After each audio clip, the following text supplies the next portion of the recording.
She said, "We need to postpone the wedding. My mom's sick." I expressed my sympathy. Then I saw her mom's social media post from a casino in Monaco. I sent the screenshot to her entire family with the caption, "So glad she's feeling better." The wedding was off, but not the way she planned. I, 31 male, am sitting here in what should have been my wedding week, drinking a beer and feeling oddly relieved. Instead of final venue checks and rehearsal dinners, I'm packing up boxes and canceling vendors. Let me back up. Tessa, 29, and I had been together for 4 years, engaged for 1. Wedding was set for this Saturday, classic fall wedding, 150 guests, the works. We dropped about $28 total, mostly from my savings since I make more. Everything was locked in. 2 weeks ago, Tuesday morning, Tessa called me at work. She was crying, full-on sobbing. "Babe, I have terrible news. My mom, she's really sick. The doctors found something during her routine checkup." My heart dropped. Her mom, Eleanor, 52, and I had a decent relationship. Not super close, but friendly enough. Oh no, what did they find? They're running more tests, but it doesn't look good. She's really scared and needs me. I hate to ask this, but can we postpone the wedding? Just until she's better? I can't imagine getting married without her there, and she needs treatment immediately. What was I supposed to say? Of course I agreed. Told her family comes first, we'll figure out the wedding stuff later. She cried harder, thanking me for being so understanding. The next few days were a blur of cancellation calls. Lost deposits everywhere. Venue, 5K. Catering, 3K. Flowers, 15K. The photographer was cool and said we could apply the deposit to a future date. Small victories, right? Tessa was staying with her mom to help out, barely responding to texts. When she did, it was short. "Mom's resting," or "at the hospital, talk later." I offered to come help, bring food, anything. She said her mom was too weak for visitors and didn't want anyone seeing her like that. I was worried sick. Sent flowers to their house with a get well card. Tessa texted a quick thanks, Mom appreciated it. Then came Sunday night. I was mindlessly scrolling Instagram when I saw it. My buddy Derek had shared a story from some luxury travel account. The post was showcasing the Casino de Monte Carlo in Monaco. Beautiful sunset shot, champagne, the works. And there, in the third photo of the carousel, at a roulette table, was Eleanor, laughing, holding a martini, wearing a designer dress. The post was from that day.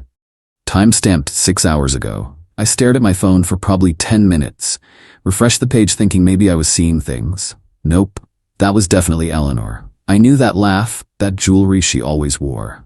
Then I noticed who was tagged in the photo. At EleanorStyle55, her actual Instagram that I followed but she rarely posted on. Clicked on her profile. She'd been posting stories. You know, the ones that disappear after 24 hours? Except she forgot one thing, I could see them. Her stories from the past week. Airport selfie, adventure time. First class cabin, treating myself. Hotel room view in Monaco, paradise, spa day, much needed relaxation. Multiple casino shots, yacht party photos, designer shopping bags. The woman who was supposedly too sick to attend her daughter's wedding was living it up in Monaco, had been there for a week. My hands were shaking. I screenshot everything, every single story. Then I checked Tessa's Instagram. Her last post, a photo of medical pamphlets with the caption, "Staying strong for mom. Wedding postponed but family first. Thank you all for understanding." 182 likes. Dozens of comments offering prayers and support. I sat there for an hour, just processing. Then I did what any rational person would do. I created a group message. Added Tessa's dad Richard, her brother Kyle, her sister Zoe, her aunt Patricia, her cousins, my parents, my siblings, our entire wedding party, and about 20 mutual friends who'd been commenting support on her post. Attached every screenshot, all of Eleanor's Monaco stories, the casino photos, the yacht parties, the shopping sprees. My message, "So glad Eleanor is feeling better. Miraculous recovery." Then I turned off my phone and went to bed. Update 1, holy hell. The fallout was instantaneous and nuclear. Woke up to 89 missed calls, 200 plus texts. My phone was practically having a seizure. The first voicemail was from Richard, Tessa's dad, at 5:47 a.m. Hell is this? Eleanor's in Monaco. Call me now. Here's the thing about Richard and Eleanor. They've been divorced for 3 years. Messy split. Eleanor got alimony, a lot of alimony. Richard thought she'd been struggling financially based on her constant complaints and requests for extra money for medical expenses. The second voicemail was Tessa screaming, "How dare you? You had no right. This was private family business. You've ruined everything." Interesting choice of words. Not "this isn't what it looks like" or "I can explain." Just anger that I'd exposed it. Kyle, her brother, texted, "Yo, Teef. Mom told me she couldn't help with my student loans because of medical bills. She's at a yacht party?" Zoe called me directly around noon. She was the only calm one. "Adrian, I need you to know something. This isn't the first time. Last year when Mom supposedly had that emergency surgery, she was in Cabo. I found out accidentally, but she made me promise not to tell Dad or Kyle. I'm sorry, I should have warned you when you started dating Tessa." The plot thickens. By evening, Tessa showed up at my apartment, no warning, just pounding on the door. "Open up, we need to talk." I opened the door but didn't let her in. She looked rough, mascara smudged, hair a mess. "How could you do this to me?" she demanded. "How could your mom fake being sick to go to Monaco? It's complicated. You don't understand, then explain it." She started crying, but not sad crying, angry crying. The Monaco trip was planned months ago. It was non-refundable. Mom used her savings. So she lied about being sick? She is sick. She has anxiety. The trip was therapeutic. I actually laughed. Therapeutic gambling? You don't get it. You've never had anxiety. Mom needed this trip to decompress before my wedding. She was going to come back refreshed and ready. "Tessa, you told me she had something serious. We postponed our wedding. I lost thousands in deposits." Her face changed, got harder. "Well, maybe if you weren't so obsessed with having a huge wedding, the deposits wouldn't matter. This is really your fault for pressuring me into all that expensive stuff." Record scratch. "What? You wanted the country club venue. You insisted on the expensive catering. You picked the $3,000 flower arrangements. Because you made me feel like I had to, with your successful job and your money." There it was, the entitlement showing through. Get out. "We're still getting married, right? We can reschedule for spring?" "Tessa, you lied to me. Your mom lied to everyone. No, we're not getting married." She went from angry to panic mode real quick. "You can't call off our wedding over this. It was just a little lie. Mom deserved a vacation. She's been through so much with the divorce. The wedding's already called off, remember? You did that. I'm just making it permanent." She started screaming about how I was ruining her life, how she'd already told everyone we were getting married, how her friends would judge her, how she'd wasted 4 years on me. I closed the door. She stood outside yelling for another 10 minutes until my neighbor threatened to call the cops. But here's where it gets really good. Richard called me that night. Turns out, Eleanor's Monaco trip, funded by the extra alimony she'd been getting by claiming medical expenses. Fraud. He's taking her back to court. Kyle messaged me. "Bro, Mom owes me $15K in medical loan money. I've been eating ramen for months thinking I was helping with her chemo. I'm done with both of them." Even better, the venue called ME. Turns out when I canceled, I mentioned a family medical emergency. They felt bad and were going to refund half my deposit as a courtesy. But Tessa had already called them the same day. She told me about postponing and tried to reschedule for next year without telling me. When they mentioned the refund during her call, she said, "Oh no, keep it as credit for our new date." She was planning this before she even told me about the illness. Update 2. The entitlement escalation has been absolutely wild. So after I went public with everything and ended the engagement, Tessa and Eleanor went into full damage control mode. Eleanor posted this long Facebook post about how she has chronic anxiety disorder and the Monaco trip was doctor recommended for her mental health. She actually wrote, "Adrian's toxic masculinity prevented him from understanding invisible illnesses. Lady, there's literally a photo of you doing shots off an ice luge on a yacht." But the real circus started when Tessa realized I was serious about the breakup. First, she tried the guilt trip, sent me this long email about how I'd abandoned her in her time of need, and how she was suffering from caretaker fatigue. Her mom was literally on vacation. She said I should be more understanding because her family processes stress differently. When I didn't respond, she switched tactics. Started texting about our shared assets. We don't have any shared assets. We don't even have a joint Netflix account. But she claimed the engagement ring was a mutual purchase because she helped pick it out. She pointed at it in the store. I paid $8 for it. The deposits for the wedding were joint investments in our future. I have receipts showing I paid everything.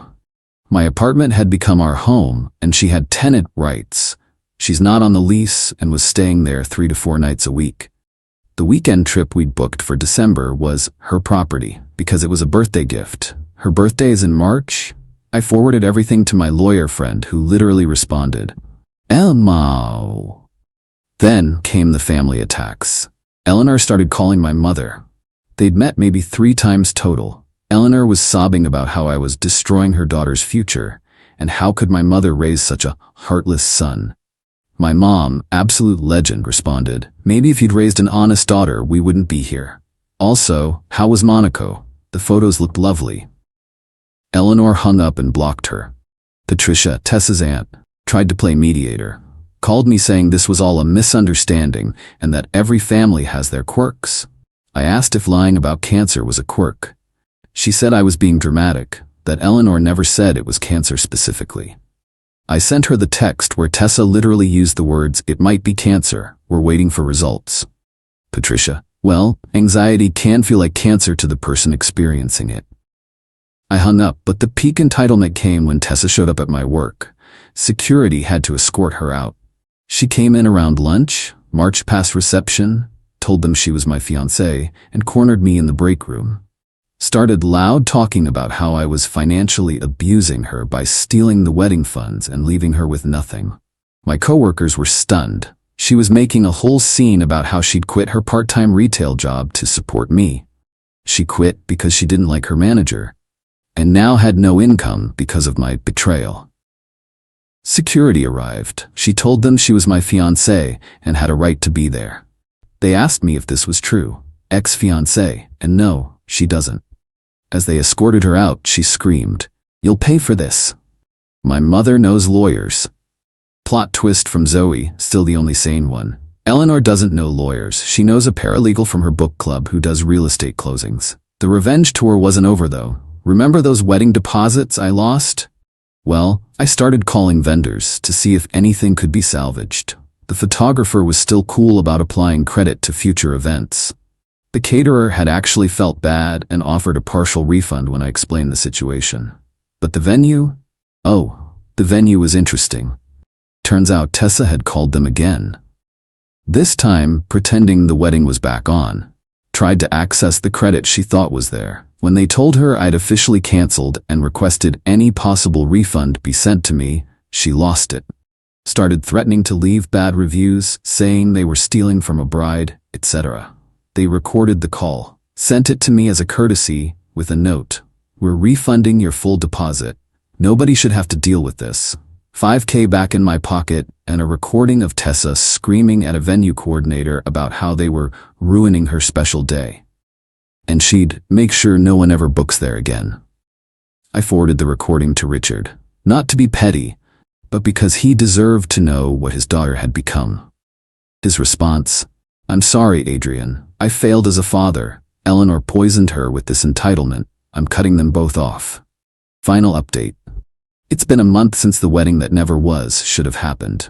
Time for the final update, because this story needs its ending.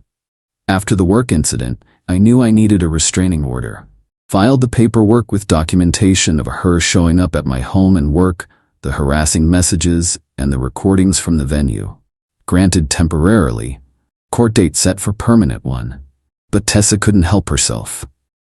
2 weeks ago, she created a fake Instagram account and started messaging my female coworkers, telling them I was abusive, that I'd stolen from her, that I'd isolated her from her family. One coworker, Harmony, immediately forwarded me the messages. The messages were unhinged. Claimed I'd forced her mother to go to Monaco to separate them. Said I'd manipulated the wedding vendors to keep their money. Accused me of emotional abuse for exposing family medical information. Then she made her biggest mistake. She messaged my ex, Jenna, who I dated before Tessa. Still friendly, we grabbed coffee sometimes. Tessa knew this and had always been jealous. Tessa told Jenna that I'd been cheating with her throughout our relationship. That's why I'd canceled the wedding, because I was planning to leave Tessa for Jenna. Jenna, absolute hero, played along. Got Tessa to admit in writing that she'd lied about her mom's illness, that the whole thing was planned, that she'd wanted to postpone the wedding because, wait for it, she'd been talking to her ex, Dimitri. He'd been going through something, and she wanted to be there for him, without the pressure of wedding planning. The Monaco trip? Eleanor had invited Dimitri. They were all there together. The family photos Zoe found later confirmed it. There's Dimitri in the background of the yacht party. Tessa was planning to use the postponement to figure out if she wanted to get back with Dimitri. If not, she'd just reschedule the wedding with me for spring. I was the backup plan. Jenna sent me everything, then posted it all on her public Instagram with the caption, "When the trash takes itself out." It went semi-viral in our city. Tons of people knew about our wedding, had been invited, had sent gifts. The humiliation was complete. But wait, there's more consequences. Remember Richard taking Eleanor back to court? Well, the Monaco documentation I'd provided was Exhibit A. Turns out she'd claimed medical expenses for the exact dates she was traveling. Fraud. The alimony got reversed. She now owes him money. Eleanor tried to sell her house to pay for legal fees. But Kyle, beautiful, petty Kyle, had filed a civil suit for the $15,000 she'd borrowed under false pretenses. Lien on the house. Can't sell until it's resolved. Tessa, now exposed and humiliated, tried one last Hail Mary. She contacted my cousin about buying the engagement ring from me since it was meant for her. My cousin told her I'd already sold it and donated half to a cancer charity in Eleanor's honor. I actually did this, felt poetic. The restraining order hearing was last week. Tessa showed up with Eleanor. No lawyer, couldn't afford one apparently. Tessa tried to claim I was the aggressor, that I'd stalked her mom's social media and harassed her family with private information.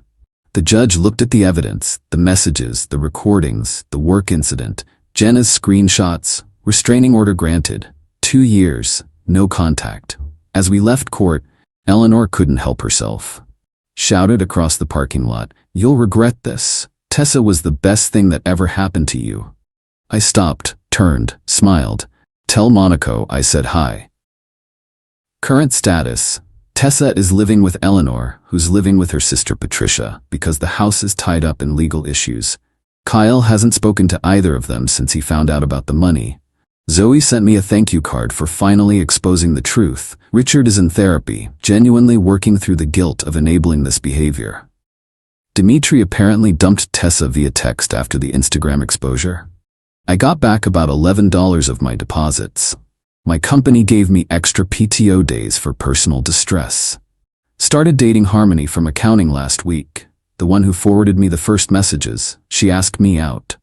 The funniest part? Last I heard from Zoe, Tessa was trying to become an influencer. Posted a video about surviving narcissistic abuse that got 12 views. The comments were all people calling her out with screenshots of her lies. Eleanor posted about starting a travel blog. It has one post about Monaco that literally no one has read except the lawyer using it as evidence. Do I feel bad? Not even a little. They had every opportunity to be honest, to be decent, to just not lie about cancer, to go party in Monaco. The bar was underground and they still couldn't clear it.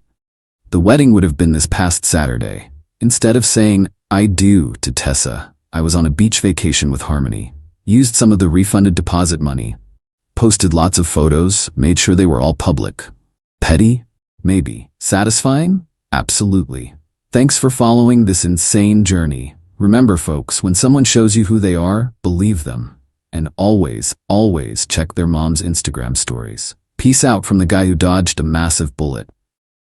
P.S.